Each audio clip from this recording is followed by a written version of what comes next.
Estamos aqui com o nosso querido irmão da Chapa 1, o irmão Raimundo Hermes Barbosa, que irá falar sobre o mandato de segurança que hoje foi implantado pela Chapa 1 lá em Brasília, suspendendo a divulgação do resultado das eleições do Grande Oriente de São Paulo. Eu gostaria que o irmão falasse algo sobre o que foi feito lá em Brasília, sobre o seu mandato, meu irmão, e da chapa que foi feito pela Chapa 1.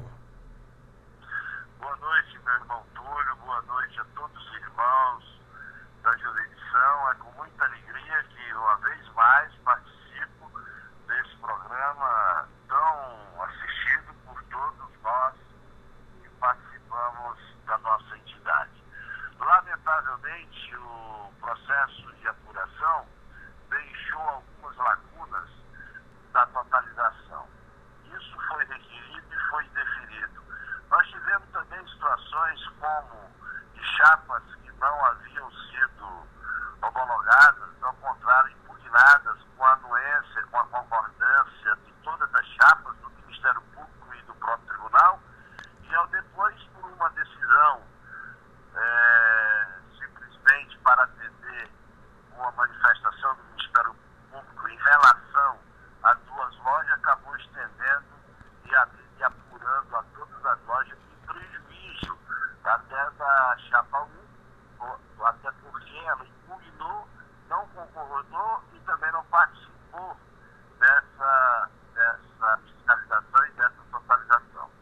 Inconformada a Chapa 1, nós resolvemos impetrar o mandato de segurança visando coibir esses abusos para que se aperfeiçoasse o processo de apuração, legitimando, aí sim, ao depois, a proclamação. E impetramos no sentido de que fosse nos dado vista daquelas atas, como foi anteriormente requerido, e todos aqueles requerimentos indefinidos que nós entendemos que não deveriam ter sido. E, via de consequência, também da impetração, solicitamos a suspensão dessa proclamação até o julgamento final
Meu irmão, então eu fico satisfeito. Nós não poderíamos, a Rede Colmeia não poderia escutar só um lado, deveria escutar o outro lado. Por isso que eu agradeço muito ao nosso querido irmão Hermes por dar essa entrevista exclusiva para a Rede Colmeia, que estará sendo publicada ainda hoje de madrugada, para que os irmãos tomem conhecimento amanhã. Por isso, meu agradecimento. Gostaria que você desse as considerações finais para os irmãos aqui na nossa Rede Colmeia, por favor. Muito obrigado, Túlio. Eu quero desejar nesse final de noite a todos os queridos irmãos do Grande Oriente de São Paulo e também os irmãos do Grande Oriente do Brasil que acompanham para e passo tão difícil esse processo de apuração, e especialmente aqueles valorosos e queridos irmãos que nos apoiam nessa luta, que nos apoiaram nas eleições, mas também dizendo, mais uma vez, como já fiz anteriormente, que nós temos que ter serenidade, sobriedade, para que possamos discutir essa matéria de uma maneira leve, tranquila, e que, no final, saiamos todos unidos, todos ganhando, e o Grande Oriente